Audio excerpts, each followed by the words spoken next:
बड़ी खबर सामने आ रही है। दिल्ली धमाके के बाद पाकिस्तान में मीटिंग हुई है। पीएम शाहबाज ने तीनों आर्मी चीफ की मीटिंग बुलाई है। इससे पहले शाहबाज ने एनएसए और डीजीआईएसआई के साथ भी मीटिंग की। पाक फौज ने भी आज जीएचक्यू में मीटिंग बुलाई है। तो बड़ी खबर आपको बता दें, एक तरफ दिल्ली में जबरदस्त धमाका हुआ है, तो वहीं दिल्ली धमाके को लेकर पाकिस्तान में अहम मीटिंग हुई है। पीएम शाहबाज ने तीनों आर्मी चीफ की मीटिंग बुलाई है। इससे पहले शाहबाज ने एनएसए और डीजीआईएसआई के साथ भी मीटिंग की। पाक फौज ने भी आज जीएचक्यू में मीटिंग बुलाई है। तो दिल्ली में जो धमाका हुआ है उसकी वजह से मुल्क दहला हुआ है। तो दूसरी तरफ पाकिस्तान ने भी मीटिंग बुलाई है। तो दिल्ली धमाके के बाद पाकिस्तान से मीटिंग की खबर सामने आ रही है। पीएम शाहबाज ने तीनों आर्मी चीफ की मीटिंग बुलाई है। इससे पहले शाहबाज ने एनएसए और डीजीआईएसआई के साथ मीटिंग की। पाक फौज ने भी आज जीएचक्यू में मीटिंग तलब की है।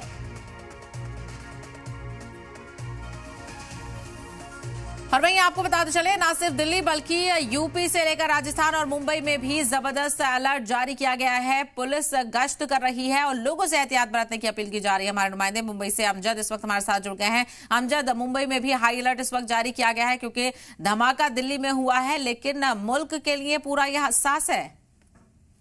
हाँ जी, बिल्कुल आपने ठीक कहा कि अगर मुंबई को भी हाई अलर्ट पे रखा गया है, क्योंकि मुंबई जो है टेररिस्ट लोगों के हमेशा से नजर में आता है। क्योंकि 1993 के अंदर जिस तरीके से मुंबई में सीरियल ब्लास्ट थे, उसके बाद लगातार मुंबई ने कई धमाके देखे और कई लोगों की इसके अंदर जान गई है, जिसको लेके मुंबई पुलिस जो है पहले से ही हाई अलर्ट मोड पे है। और तमाम सुरक्षा एजेंसी जो है वो कहीं ना कहीं हाई अलर्ट पे रखी गई। चाहे मुंबई एटीएस की बात कर ले, चाहे मुंबई पुलिस की बात कर ले, तमाम लोगों को कहीं ना कहीं हाई अलर्ट पे रखा गया है। उसके साथ साथ तमाम जितने समुद्री इलाके हैं, क्योंकि इसके पहले भी हमने देखा था जब मुंबई पे हमला हुआ था, जब आतंकवादी आए थे तो समुद्र के इलाके से आए थे। तो तमाम जो समुद्री इलाका है, चाहे वो कपरेट का हो, चाहे वो गेट ऑफ इंडिया हो, चाहे वो रत्नागिरी के तमाम जो तटीय इलाके हैं, वहां पर जो चौकसी है वो बढ़ा दी गई है।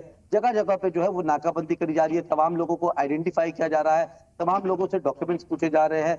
और कहीं ना कहीं मुंबई एटीएस भी कहीं ना कहीं तमाम कोशिश कर रही है कि कहीं ना मुंबई को जो तार है वो कहीं ना कहीं मुंबई से तो रेंज होता है। तो तमाम सुरक्षा एजेंसी जो है वो कहीं ना कहीं हाई अलर्ट मोड पे है। जी बिल्कुल, हाई अलर्ट यहाँ पर जारी किया गया है और खास करके हर जाविये से नजर रखी जा रही है। कहीं ना कहीं जो तार है वो कई जो जुड़ते हुए नजर आएंगे।